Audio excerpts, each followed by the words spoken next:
Hey, it's Deep. So today I'm going to talk about Halloween Ends. I saw this movie in the theaters on October 13th, Thursday, October 13th in the evening. And it was a surprisingly different type of movie. So there's the first Halloween that occurs in 1978. It was directed by John Carpenter, and then in 2018, David Gordon Green directed Halloween, which has the same title. And the story of that takes place on Halloween night in 2018. And then there's another movie, Halloween Kills, which takes place on Halloween night in 2018 as well, just after that first Halloween movie, also directed by David Gordon Green. This movie is supposed to be the third movie in the trilogy. And this movie is totally different from the first two movies. So I'm gonna say that I didn't really love the movie, but I didn't really hate the movie either. The movie was filmed very, very well, and the cinematography and acting were very good.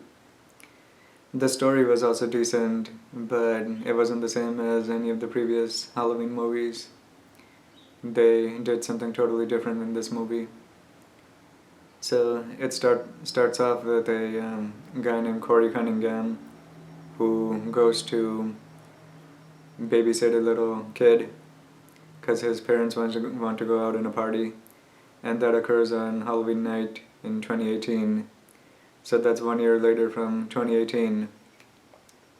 And Corey Cunningham's character is played by Rohan Campbell.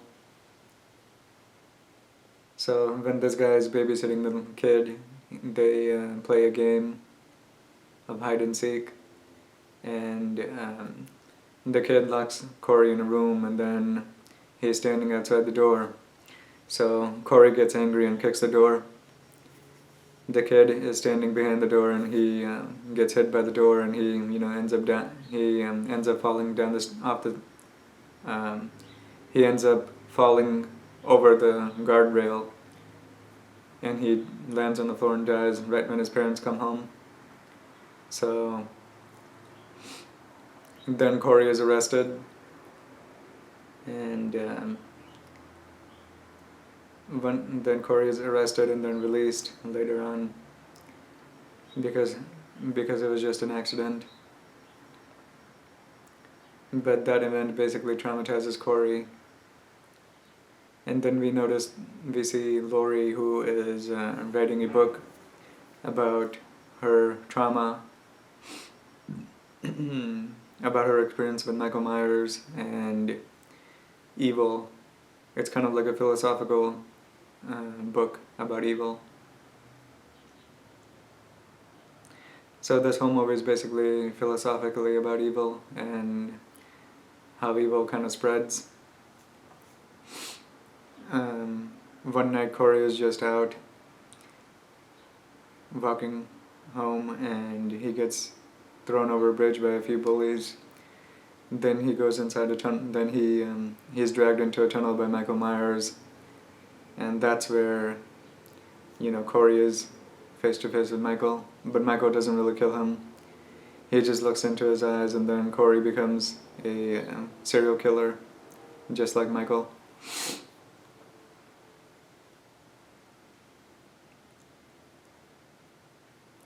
So I think you can interpret that part as either Corey already being evil, like Michael, or the evil is being transferred to Corey, something like that, It doesn't exactly explain, but you can interpret it however you want. It's based on audience interpretation.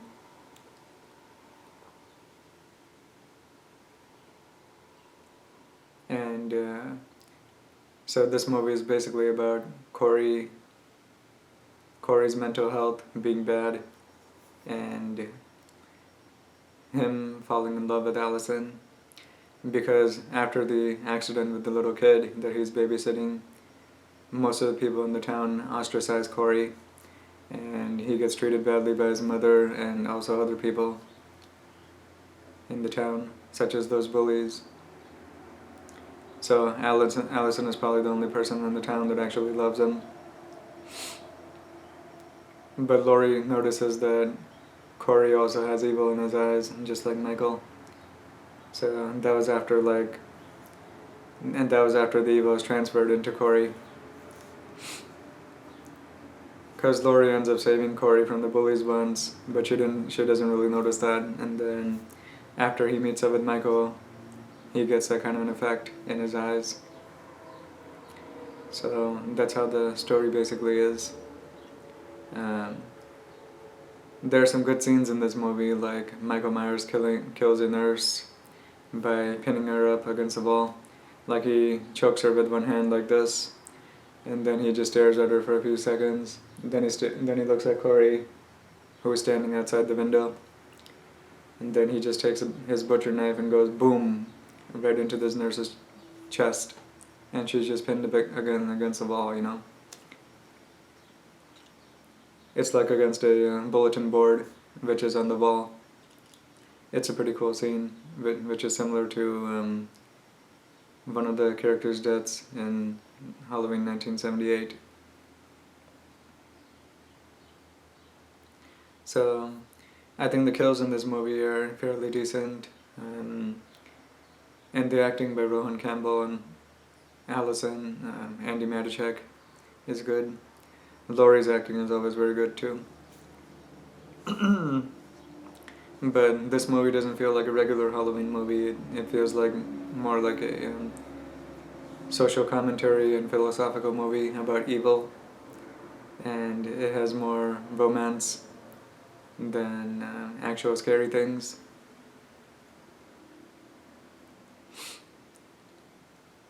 So the reason Corey was killing people was because they were bullying him, and there were also a couple people who were getting in the way of him and Allison's relationship. But there were lots of scenes from the trailer that weren't really in this movie, so they did some misleading marketing. And I can understand why many of the fans don't really like this movie. It has polarized the Halloween fan base. Some people say that it's horribly bad and the worst movie they've seen. It's definitely not the worst movie that I've ever seen, but it's not really... It's not the best movie in the franchise, or like a Halloween movie at all. In my opinion, this movie was good, but Halloween 2018 was a better Halloween movie overall than this movie is. And I'm not sure if Halloween Kills was better than this one. I still haven't decided. I think as a Halloween movie, Halloween Kills is better because it has more Michael Myers kills, which this movie is lacking. So different is not necessarily always bad. It's just different, you know. People have their own opinions. And then one of the other things that I really loved about this movie was the fighting scene between Michael and Laurie at the end of the movie. In that scene, basically, Laurie is able to destroy Michael Myers. I won't really explain it, but you can just go into it and see for yourself. One of the things that I didn't like about the movie was that Michael was weak while he was living in the sewer tunnel. I don't think Michael should ever have gotten weaker. That doesn't really make any sense. It could for a different kind of a timeline and a different type of a Michael Myers, but this type of Michael Myers, it doesn't really make any sense. Because this type of Michael Myers was very powerful in the first few movies. So it doesn't make sense that Michael would just get weaker that's just kind of strange.